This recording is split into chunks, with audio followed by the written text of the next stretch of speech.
Well, hello parents, and welcome back to our course called 3 Simple Steps to Instant Toddler Obedience. I'm Amy Hayes, founder of Raising Amazing Kids and creator of God's Blueprint for Raising World Changers. So we are on step 3 of the 3-step simple process, and we've talked about understanding our child's cognitive and spiritual state. And then the last video we talked about how their heart is what we need to address if we want to be effective and change their behavior. So step number 1 is understanding our children and the state that they're in cognitively and spiritually. And step number 2 is knowing that we need to address the heart. So now we're actually going to talk about how you do it. And this is the good stuff, what you've been waiting for. This is life-changing. I'm telling you that every parent that has heard this training, it has just changed their life amazingly. Now, we'll tell you now, and I'll tell you later too, that this process is counterintuitive. Parents that have used it have inevitably told me that it always feels really awkward, and you'll see why in a minute. But it works like magic. It's amazing. And it's because we've been reacting in our flesh and we didn't even really know it. And when you switch to being proactive in the spirit, you're actually taking control. And it almost feels like a sales pitch. If you've ever been in sales, I have. Feels really awkward to ask for that sale or at the point in that process where you're taking control of the situation. So anyway, all right, so let's get into this. Sorry, my mind goes in 100 different directions. And I did learn a lot from being in sales, and I learned things from so many crazy places about parenting. It's really kind of funny how God trained me, like through some unusual sources. But the business world was one of them. So anyway, parenting is kind of like a sales job anyway. You're trying to convince your child to do what you want them to do. It's like selling them on your ideas, right? So there's a lot of parallels in that industry, which is funny. So anyway, how to program your child's heart for instant and permanent obedience. Let me grab a drink. Drink of water. I should clarify. That sounded kind of funny. Okay. So, like I said in the last video, we created the hardware. And now it's time to write the software that is going to run your child's life for the rest of his life. I mean, Proverbs tells us that when you train a child in the way he should go, when he's old, he won't depart from it, because training is different than instructing.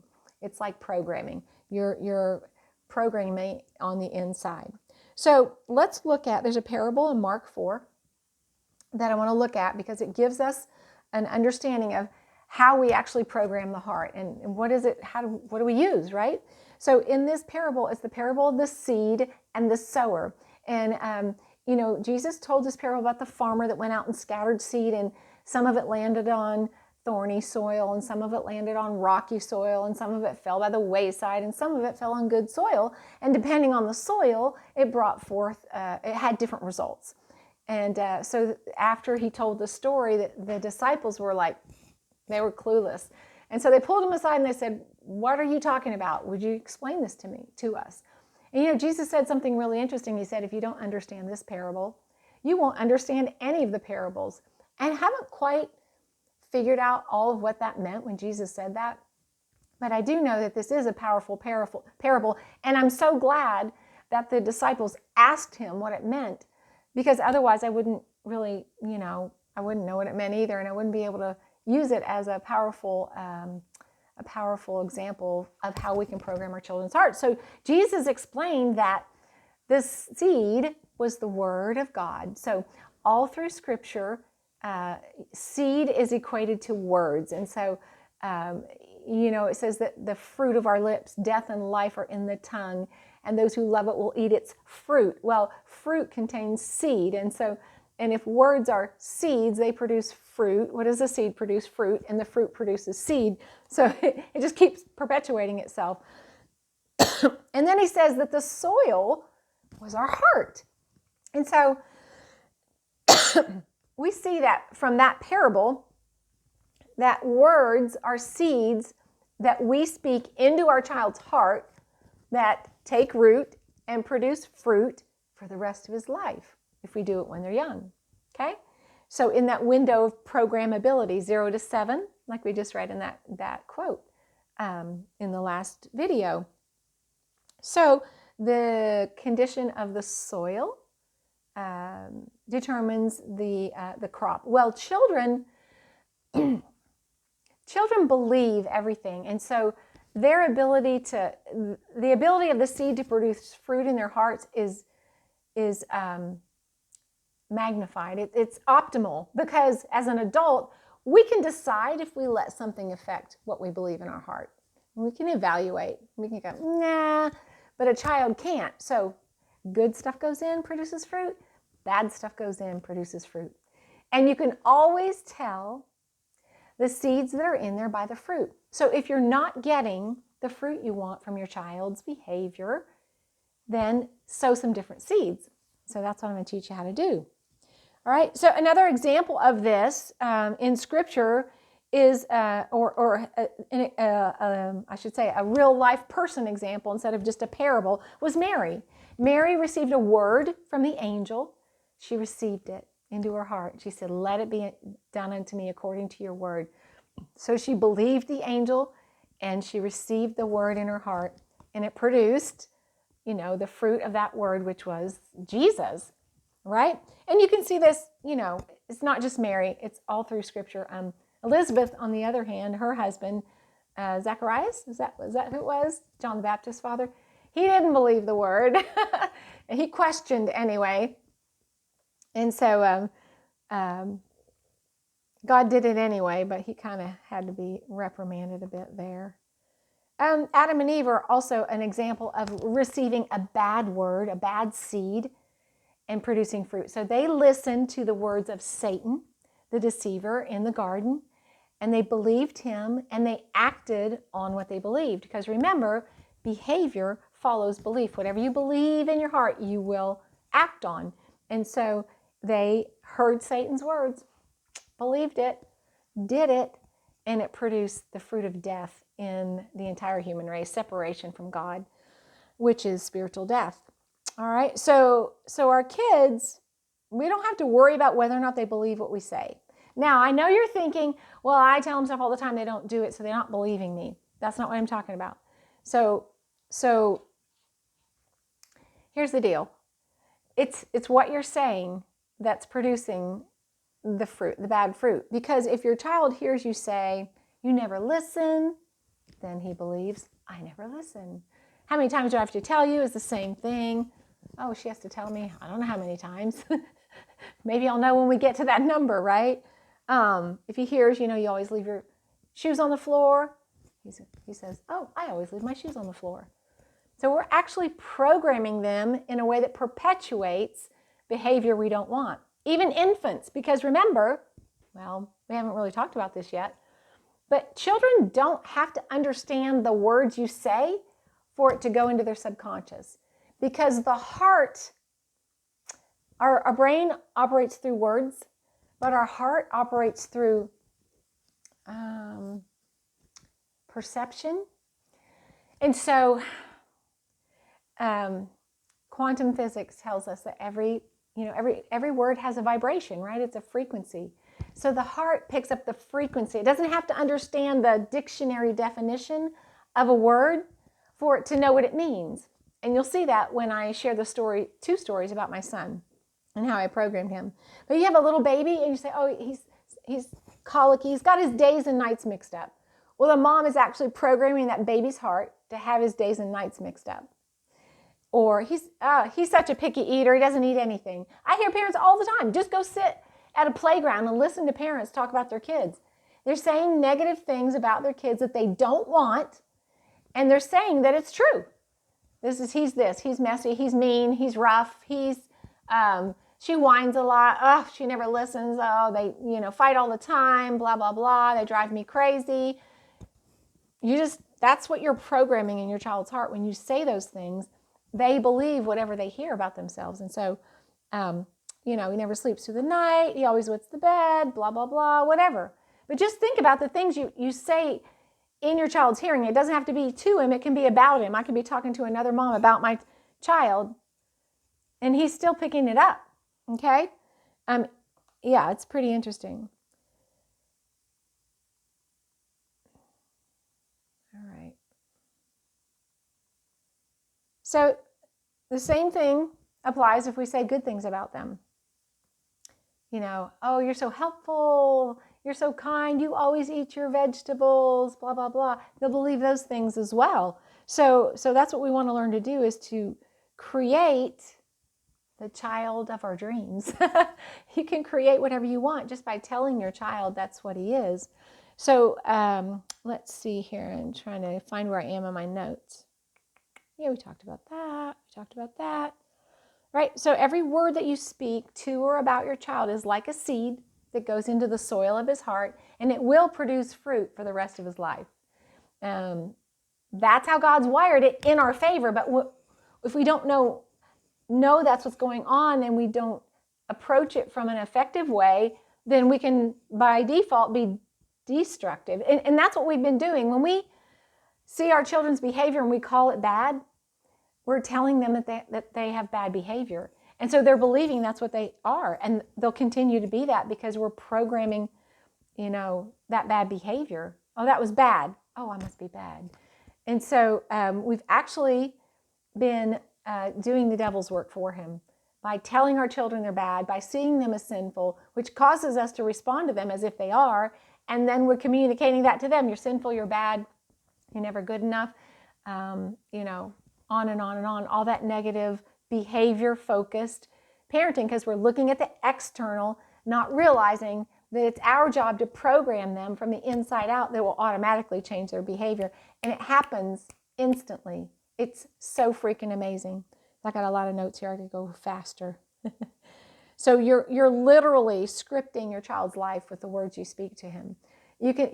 Parents literally have the ability to script their child's entire life with the words they speak to them. All right, so let's move on here. So I think I mentioned in the last video that God's already given us everything we need for life and godliness. So I believe that God's already encoded their identity, their spiritual identity is in them. His spirit is in them. It's just dormant because, it just hasn't been awakened. So what we actually do when we teach our children right and wrong, we're activating their sin nature, because that was the fruit from the tree of the knowledge of right and wrong, good and evil, that activated Adam and Eve's carnal mind and caused their spiritual eyes to close. And so that separated them from God. So the knowledge of good and evil is not, or right and wrong, same thing, is not what you want to teach your kids. It still causes spiritual death and separates our children from God.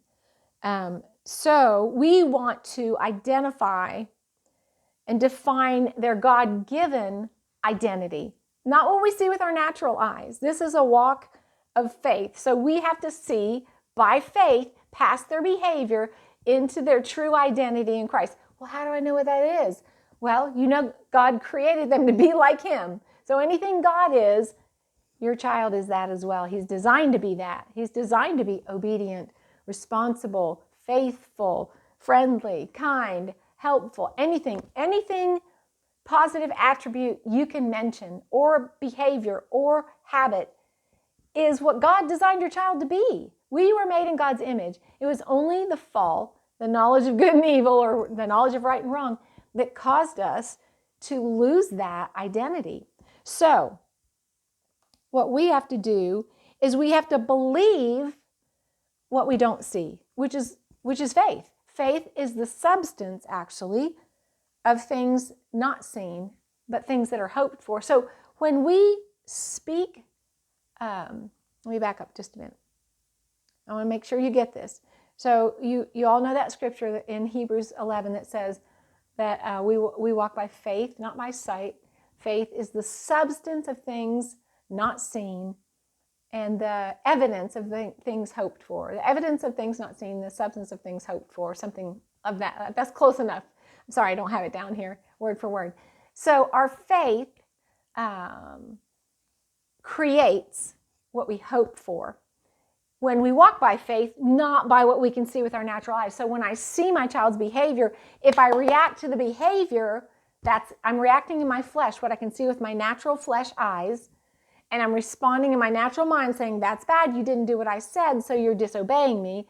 Or I can respond in my spirit and go, that isn't who he is. He doesn't know who he is.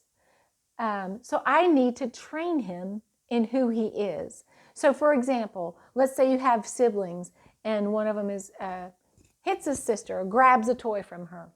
And you see the behavior. You can either judge it and call it bad, and then you're bringing condemnation on your child because you've just judged him as bad. You've called his behavior bad. The behavior's in the past. He can't change it, so he's stuck. It doesn't bring life. It brings death when you judge. That's what the knowledge of good and evil does.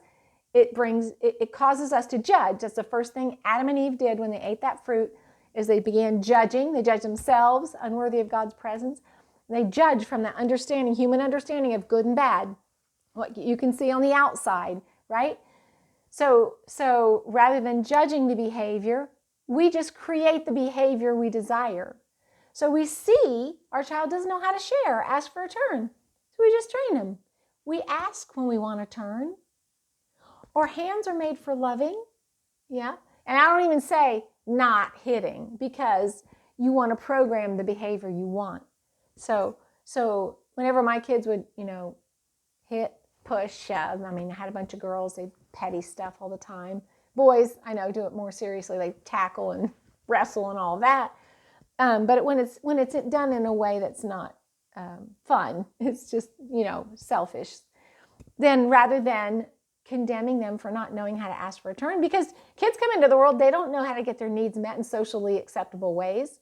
And so they just impulsively grab for what they want or push someone away when they don't want them around. Don't touch my stuff. And so we just train them. We say, oh, here's how we ask for a turn. And so you just train them. So here's the thing, is that we have to speak the truth of who they are, not the facts of what they've done. So facts change. Your child's behavior, he may do something, he hit his sister, that's a fact. But that's not the truth of who he is. God says he's kind, loving, compassionate, respectful. So you begin speaking that to him as you train him how to get his needs met. So, hands are made for loving. That's what I always said to my kids when they would hit. No, I would just come over and gently, I just pull them. Hands are made for loving, or hands are made for helping. People are made for loving. And I'm just training them. This is who you are. And so we're changing the facts by speaking the truth. Okay? And our words actually become the substance of things hoped for when we speak in faith. And what we're doing is that we're agreeing with what God has already says about them and what he's already written in their heart, their spiritual identity. Okay? So we look past the behavior to the true identity, and by faith agree with what God says, calling it into their conscious mind from what God's deposited in their spirit. And it's so easy in little kids. I know you're probably thinking, does this really work? I'll share some examples with you of real life people that have used this and their results. It's pretty amazing. But they believe whatever you want. So I'm going to share the story with you of how I trained my son to be obedient in one interaction that lasted less than 5 minutes, and it was permanent. And then you'll be able to kind of apply what we've been talking about to something tangible, and you can see how it worked in real life. So my son was, my youngest son has Down syndrome. He was less than 2 years old. He wasn't walking yet. So I know he wasn't 2 yet because he walked when he was 2. And so here he was, a little 2-year-old, less than 2-year-old with Down syndrome. So I knew, because he had Downs, there wasn't anything going on up there. At the time, I didn't know the cognitive state of every 2-year-old. I was just like you.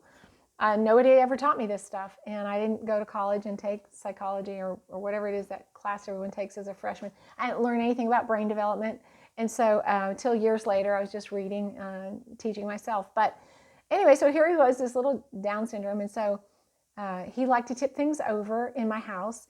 And he would tip over anything that wasn't nailed down, lamps, small tables, portable stereo things that we used to have back in the day, and, stuff like that. And so we had put everything up that, was tippable per se. But there was one thing that I couldn't put out of his reach. It was my piano bench. And if you know anything about piano benches, they're really top heavy because you store music in the seat, in the lid, So if it starts to tip, it's like it goes down hard. Well, he had tipped it a couple times and the hinges were hanging on by a thread. And so I had told him, don't tip over my piano bench, right? Thinking that would do anything. And so I came in the room one day and there was my piano bench tipped over, and the hinges were pretty much gone. And I was kind of upset because it was kind of the one nice thing I owned. And so I, at the time I had 5 kids at home. I was homeschooling. And so, our house was, it was a learning ground. It wasn't like, anyway. So he's across the room, happily playing with something else. He's gone on his merry way. And I come in and I see the piano bench and I say to him, Jonathan, I'm mad. You get over here right now. I told you not to do this, blah, blah, blah. Well, he kind of had his back to me. He was playing and he turns and he looks at me and he saw my demeanor and he was kind of like, no, I'm not coming over there. And so I inserted his middle name like we always do because we think that's going to be more effective. Jonathan, David, you get over here right now. And then he like crosses his arms. He's like, ooh, no, it's getting worse. I'm not coming over there. So he's looking over his shoulder at me, shaking his head like, mm-mm. And so I kind of stopped after a couple attempts and realizing how futile it was. And I just stopped and I said, Lord, I've never had a child with special needs. I've never dealt with him. I don't know what to do. And immediately the Lord said, tell him he's obedient. And I was like, what? And I remembered a similar situation when my son was only 2 weeks old. And the Lord had instructed me to do something else. I'll tell you that story too. Similar, he was having trouble nursing and he told me to tell him he was a good eater because I'd been up for 2 nights trying to get this child to nurse. I was getting no sleep. I was exhausted. I didn't know what to do. And the Lord said, tell him he's a good eater. And I started telling him he was a good eater at 2 weeks old. He didn't have to understand the words. And within 48 hours, he was nursing like a champ. I mean, you can't make a baby nurse. They have to do all that. You can offer it. You can lead a horse to water, but you can't make him drink, right? You can lead a baby to the breast, but you can't make him nurse. And so I remembered that. I was like, I remember how powerful that was when he was an infant. So I tried to gain my composure and I pasted a little phony smile on my face and I said, Jonathan, you're so obedient. And immediately, I saw this little, he was like this, he went, I could just see him respond like he heard something different. It's like, what'd you say? And I'll tell you, obedience is not a word that we ever used. I wasn't raised in evangelical Christianity. I didn't grow up, I learned to engage my children peacefully from secular parenting classes. And so I wasn't telling them all the time, you need to obey or obedient. It just wasn't a word in our vocabulary, right? So he'd never probably even heard the word before, but it resonated with his heart, right? Frequency. And so I saw his reaction and that encouraged my faith. So now I could say it with more conviction. I said, you're so obedient, Jonathan. Come over here. He turns around. He'd had his back to me, arms folded, arms went down. He turned around. He's looking at me. And I could just see the look of wonder in his face, like, what is she saying? It was like, it was sparking. Something in him was coming alive. And I believe it was his true identity. And so now I'm just like ecstatic and I just smiled from ear to ear, real authentic smile. And I said, you are so obedient. You always do what mommy says. And this little boy, not even 2 years old, I guess he was 2. Yeah, I guess he was walking. Yeah, he must have been walking because he bursts into a grin from ear to ear, runs across the room and flings his arms around my neck. And I was like, what in the world did I just do?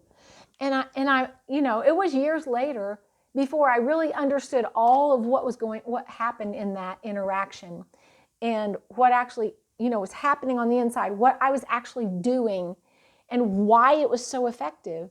So then we picked up the piano bench and I'm just like kind of in shock as to how my son responded to this simple, statement that he was obedient.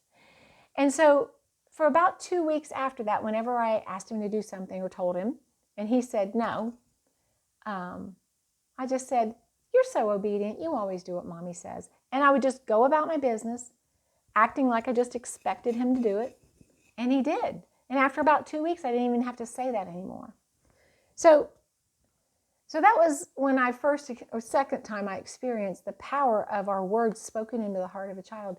And one thing I want to talk about here is that no. And this is another developmental stage that's completely normal and healthy, but because we don't understand that, we think it's defiance. When a 2-year-old says no, it's because he is learning that he has his own voice and that he has his own opinion and that he can express that. Well, as a 2-year-old, his understanding and vocabulary is pretty limited. And so no is about the easiest way that he can exert his individuality and his own opinion. So he does it all the time. Well, do you want your child to grow up and to have a voice? You don't want to shut down his voice, right? Do you want him to know that he can speak his opinion without fear? Yeah. So we have to recognize that no doesn't really mean no. He's just practicing his independence and expressing his own voice, which is a good thing. You know, in the famous book Boundaries by Dr. Henry Cloud and John Townsend, they say this: don't take away your child's no. It's his most basic boundary. So we need to understand that, you just ignore it. It doesn't mean anything, but we attach meaning to it and we get offended and we take it personally and we call it disobedience. And it just becomes this confusing mess for the child. And for us, we don't get anywhere because they don't understand what's going on. And so we punish them for saying no. And so we're telling them that saying no is a bad thing. Well, it's their most basic boundary. If a child or a grown-up can't say no, they turn into a complete doormat and, at best, and at worst, a victim. And so recognizing your child's no as a healthy developmental stage will help you to diffuse. Again, we have to respond in the spirit and not react in the flesh, and have a little understanding of our children so we know how to control the situation. Like I said, it's our natural reaction is no, you're being defiant, right? But the spirit knows better, and it's like, no, he's not saying no. Just tell him who he is again. Just remind him, you're so obedient. You always do what mom says. Oh, okay, that's who I am. So I did that for about 2 weeks, and after that, I never had to do it again. My son is now 19, almost 20 years old. He still has Down syndrome, and so his cognitive ability is kind of like an eternal 5 or 6 year old. So I have this constant ability to practice. I think God's funny how he does things like that. But I'm always reminded of what it's like to deal with small children because I basically have one. But I just tell him it's time for a shower. He's in that shower before I can blink. He's there before I am. And it's so automatic, it's ridiculous, because I programmed his heart and told him who he really was. No, you're obedient. That's who you are, So that's how easy it is to program your child. Now, you can do this for anything. In fact, you can do this to lead your children to the Lord. Just tell them the Lord loves them and that they're forgiven. And they already have because of the cognitive state they're in that deep, deep, deep meditative state. And so they have a natural connection to the spirit realm. In fact, if you talk to your child about Jesus and nurture that natural spiritual, they're like wide open spirits, they can know God. So they can see angels. I think most kids do see angels, but because we don't talk about it, they just kind of forget about it as they get older, right? They just ignore it. I know my son saw angels. It was his first word. My youngest with Downs, same one I just talked about. Yeah, he saw angels, and I think he still sees them, but it's become so common for him, he doesn't even think anything of it anymore. But every now and then I would just ask him, are there angels here? And he's like, yeah. It's like, duh, Mom, don't you see them? Or they're everywhere, right? So this is, this is, to me, what I concluded from this interaction with my son is that ultimately is that our kids are waiting for us to tell them who they really are. I mean, think about it. A child comes into the world, they don't know who they are or what they are or who they are or what they should be or what they can be. And we have the responsibility to tell them who they are, who God created them to be. Not what we see, not reacting to the stage they're in from what we can see with our natural eyes. How base is that, you know? Let's be a little more spiritual and agree with God and what He says about our children and speak that to them and see it manifest. Wouldn't it be amazing if the first conscious thoughts our children had about themselves was, I'm a son of God. I am a world changer. I am loved by God. I have a destiny and a purpose, you know. I'm one spirit with the Lord. I mean, the scripture is just full of things you could speak over your child from a spiritual perspective, but you can use this for anything. Like I said, I taught my son to be a good eater. I just told him, you're such a good eater. And that lasted a lifetime as well. In fact, he is so fit now and he eats so healthy that even his doctor asked me, what did you do? Most Downs kids are fat, Amy. You know, overweight. Sorry, I shouldn't say fat. Overweight. And I said, I told him he was a good eater when he was an infant. And this doctor actually understood what I was talking about. He goes, yeah, I've done that with my kids too on different things. And so, and even the teachers he had all through school, so many of them would comment and would use the exact phrase that I spoke to my son when he was an infant. They'd say, your son is such a good eater. I wish all the other kids would eat as well as he did. Now, you could say that in a lot of different ways. You could say that he eats healthy or whatever, or he doesn't eat junk food, he eats healthy food. But they all use that phrase. And you know why that is because when you speak into your child's heart, and this is quantum physics, you can go study it yourself, that vibration actually creates a vibration in their being. It's in their cellular memory. And that it's sending that message out. So it's almost like the teachers picked up on that vibration, that the literal words that I spoke into my son, you're a good eater. Oh gosh, that reminds me of the water experiment. So where the Japanese scientists spoke to the different water, jars of water, and told one ugly things, hateful things, you're bad, you're ugly, and then they told the other jar good things, and they looked at them under the microscope, and they looked so different. And you think about our bodies are like 98% water. But they did that with plants. They've done that with rice or something, cooked rice. I don't know. But you can look that up online. It's a pretty well-known experiment. But that your words literally create life or death.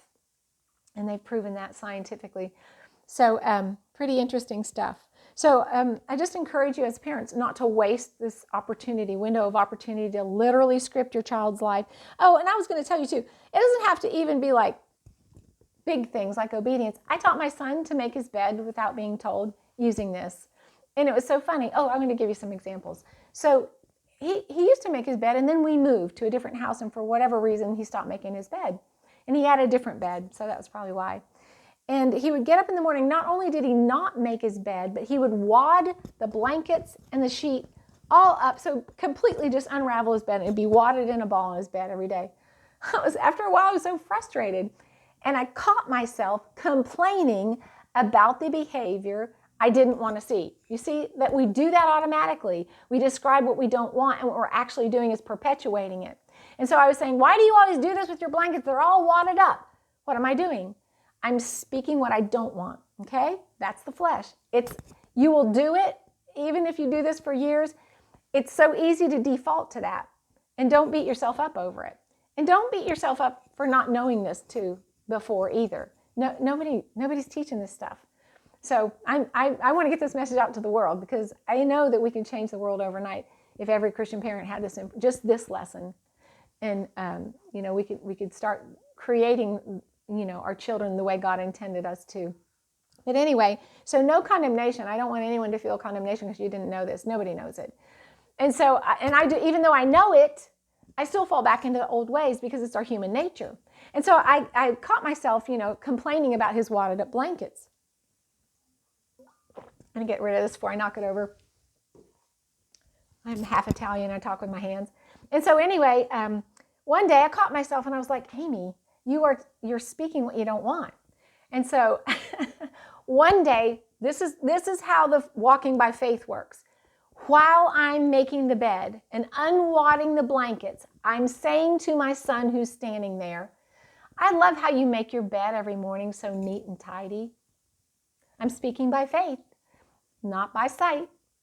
And do you know that now I go in there and his bed is perfectly made. It's so beautiful. Now I think, I don't know, I just said that 3 times maybe. And then he started doing it. And then there was a day where he reverted to his old ways. I didn't say anything about it. But, even if he lays down to take a nap, which he does often, he just gets up and he makes his bed all nice and smooth. So you can do it for anything. So I'm going to share another example from someone else I taught this to. This was a pastor, and he had a little almost 3-year-old daughter. And he said for 2 years they've been trying to teach her to be gentle with the cat. And they had this cat, and she would just squeeze him. You know how little kids are with furry things, they want to squeeze them. My kids would do that with hamsters. I think a few of them left us that way. Anyway, but so they had tried, the traditional timeout, spanking, whatever, and they couldn't get her to be gentle with the cat. And so I'm listening to this pastor who, by the way, had an amazing church with, healings and all kinds of miracles in his church, but he couldn't get his 2-year-old daughter to obey, right? And the reason I say that is because, pastors don't know this stuff either. They're not teaching it. And so I just want to say, don't beat yourself up for not knowing this. It's never too late, though. So he hadn't even really been through any of my workshops yet. He had signed up for one, but hadn't started yet. And he goes, I just really need help right now with this. We're afraid the cat's going to scratch her eyes out one day. And it was by the grace of God that the cat hadn't done that already. And so we were talking, and I said, well, why don't you just try telling her that she's gentle with the cat? He's like, okay, I'll try it. And I kind of gave him a little bit of background of what I'm teaching you now, but we didn't talk for that long. We talked for maybe 20 minutes. Well, the very next day, he was going to, we were involved in a meeting together. He wasn't going to tell me then, but it came up. He was going to wait and tell me later. But the very next day, of course, they had the opportunity to practice on their daughter because she did this all the time. And so he tells the story like this. He says, I walked into the room and there she was, strangling the cat. And the cat's like, ah. And so he goes, I just stopped and I go, I like how you're gentle with the cat. And, he goes, it felt so awkward. I mean, imagine that. It does. It just feels awkward because we're like, I'm speaking lies. No, you're not. You're actually speaking the truth, and you're just ignoring the current facts, and you're going to change the fact to the truth. And so he goes, you feel like you have to say more than that. So he said it again, like, yeah, you pet her so nicely or something like that. He goes, and then I just turned and walked away. And he goes, a couple minutes later, I came back to check, and sure enough, she was sitting there petting the cat. He said that had never, ever, ever happened before with one simple sentence. So, that was pretty powerful as well. Trying to think if I have any other examples off the top of my head.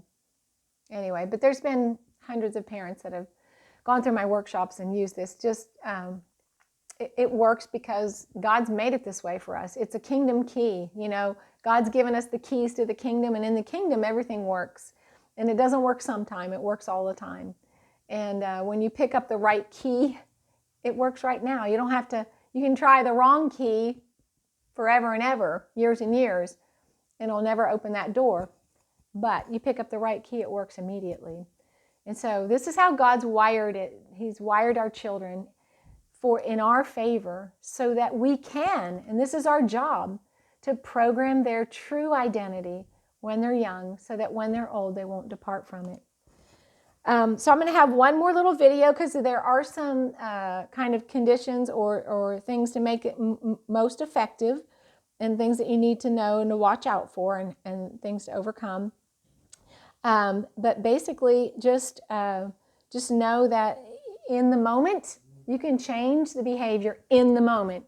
If your child is being messy with his food, you can say, I like how you keep all your food on your plate. I mean, it's in the moment, and it's amazing. And then you see it. right away, because sometimes it changes right then and there. But just speaking those things that are not as if they are. And that's what God does. We create with our words, and words have the power of death and life. And so this is how you can literally create the child of your dreams, and teach your child to be obedient, or anything else you want them to be. But just remember, it's going to feel awkward. But your flesh will resist, and you'll want to call out the bad behavior. And that's why I take the time to give you the understanding of your child's spiritual state and his cognitive state, so that you can understand it's not sin. It's just the developmental stage he's in. And so instead of condemning him for that, just train him in the way he should go. All right? So see you in the next and final video. Until then, God bless and take care.